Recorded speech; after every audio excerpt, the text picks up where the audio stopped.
બગદાણાની બબાલમાં નવનીતભાઈ શું ખોટા છે? વિડીયો પૂરો સાંભળતા જજો, કારણ કે આખરે 20 થી 25 દિવસ થઈ ગયા. નવનીતભાઈ વારંવાર એક જ માણસ ઉપર આક્ષેપ નાખે છે કે મારી ઉપર જે હુમલો કરવામાં આવ્યો એનો મુખ્ય આરોપી માયાભાઈ આહિરના દીકરા જયરાજભાઈ આહિર છે. પણ આમાં ક્યાંક ને ક્યાંક મિત્રો પોલીસે એવું કહી દીધું કે આ હુમલાની અંદર જયરાજભાઈ આહિર કે માયાભાઈ આહિરનો કોઈ જ હાથ નથી.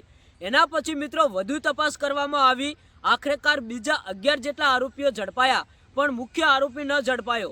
આખરે મિત્રો એસઆઈટીની ટીમે આ જયરાજભાઈ આહિર સાથે 3.5 કલાક સુધી વાતચીત કરી, તો એ સાબિત ન થયું. તો એવું કહેવામાં ન આવ્યું કે મુખ્ય આરોપી જયરાજભાઈ આહિર છે. તો આમાં ક્યાંક ને ક્યાંક નવનીતભાઈ કેમ એવું કહે છે કે મુખ્ય આરોપી જયરાજભાઈ આહિર છે? હવે ભાઈ નવનીતભાઈને થોડો ઘણો શક હશે. નવનીતભાઈને એવું લાગતું હશે કે મારી ઉપર જે હુમલો કરાવ્યો છે એ હુમલો માયાભાઈ આહિરના દીકરા જયરાજભાઈ આહિર જ કરાવ્યો છે.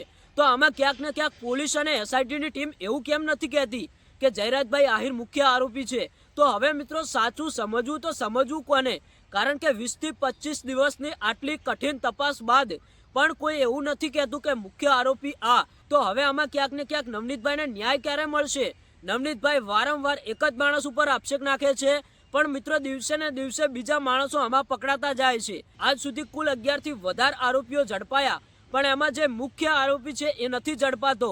તો ઘણા બધા લોકોનો એક સવાલ હતો, અને આ સવાલ તમે સાંભળતા જજો, કારણ કે લોકો એવું કહે છે કે આ 11 જેટલા આરોપીઓ ઝડપાયા. હવે આ 11 જેટલા આરોપીઓને કોઈએ એવું તો કહ્યું હશે ને કે તમે નવનીતભાઈને મારવા જો? તો મિત્રો આ 11 જેવા આરોપીઓને પોલીસ પૂછપરછ કરે અને એમને એવું કહે કે તમને નવનીતભાઈ ઉપર હુમલો કરવાનું કોને કહ્યું હતું? તો શું મિત્રો એ મુખ્ય આરોપી ન પકડાઈ શકે?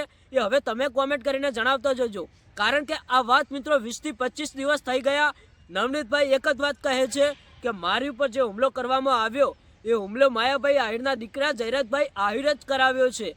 પણ આમાં ક્યાંક ને ક્યાંક નવનીતભાઈને ન્યાય નથી મળતો. હવે સમાજના લોકો, નવનીતભાઈ સાથે સાથે બીજા પણ અન્ય સમાજના લોકો ઘણા બધા રોષે ભરાયા છે.